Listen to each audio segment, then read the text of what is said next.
Welcome to Reading the Bible with Pastor. Today we're on Genesis chapter 31, starting at verse 25. Last time we had read about how Jacob had to leave Laban, and now Laban is coming back because his household gods are missing. And Laban overtook Jacob. Now Jacob had pitched his tent in the hill country, and Laban with his kinsmen pitched tents in the hill country of Gilead. And Laban said to Jacob, "What have you done, that you have tricked me and driven away my daughters like captives of the sword?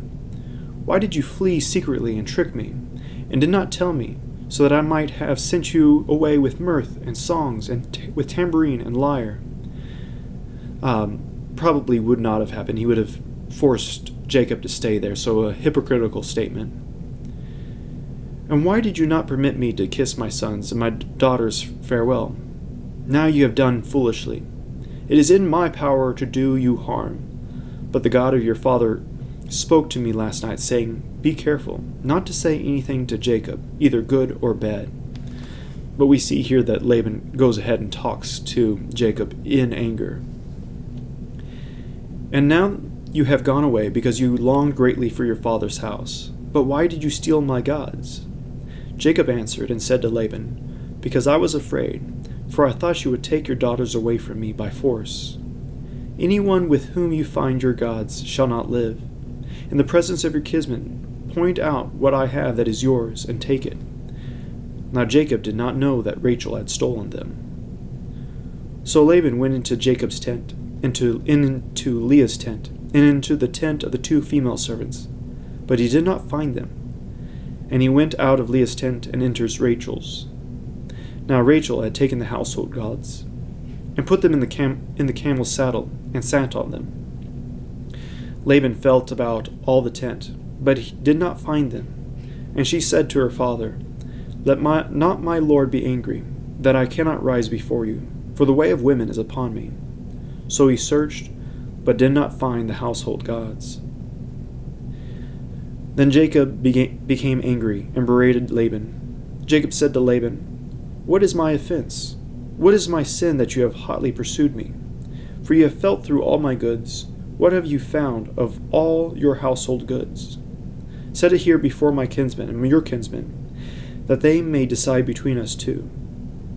These 20 years I have been with you. Your ewes and your female goats have not miscarried, and I have not eaten the rams of your flock. What was torn by wild beast I did not bring to you. I bore the loss of it myself.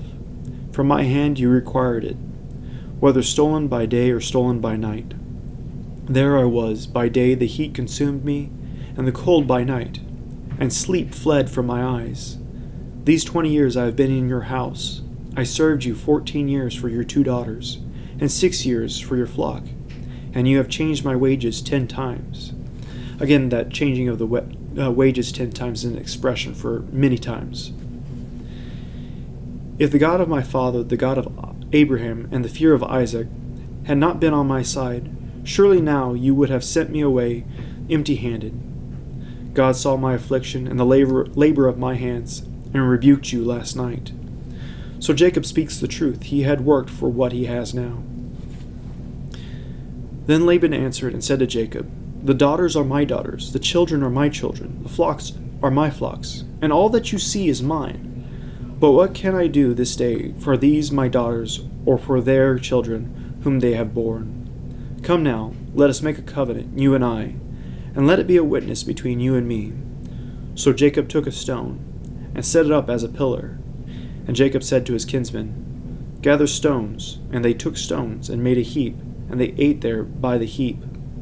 Laban called it Jagar Sahadutha, but Jacob called it Gilead. Both these words mean the same thing. They mean heap of witness. One is in Aramaic for Laban, and one is in Hebrew for Jacob, and shows the cultural divide between these two men. Laban said, "This heap is a witness between you and me today." Therefore he named it Gilead, and Mizpah, which means watchpost. For he said, "The Lord watch between you and me when we are out of one another's sight. If you oppress my daughters, or if you take wives beside my daughters, although no one is with us, see, God is witness between you and me." Then Laban said to Jacob, "See this heap and the pillar which I have set between you and me? This heap is a witness, and the pillar is a witness, that I will not pass over this heap to you, and you will not pass over this heap and this pillar to me to do harm. The God of Abraham and the God of Nahor, the God of their father, judge between us." So Jacob swore by the fear of his father Isaac. The God of Abraham is the God that we know of. The God of Nahor, that shows that Jacob knows that God is the only true God, because Nahor and their father Terah did not. They served other gods because God called Abraham, like we read in chapter 12. So Jacob swore by the fear of his father Isaac. And then verse 54. And Jacob offered a sacrifice in the hill country, and called his kinsmen to eat bread. They ate bread, and spent the night in the hill country. Early in the morning Laban arose, and kissed his grandchildren, and his daughters, and blessed them. Then Laban departed, and returned home. We read that Jacob speaks with Laban, and proves his point that what is his, and that he must return to his family. We'll pick up next time with Genesis chapter 32, and please subscribe and share this with others.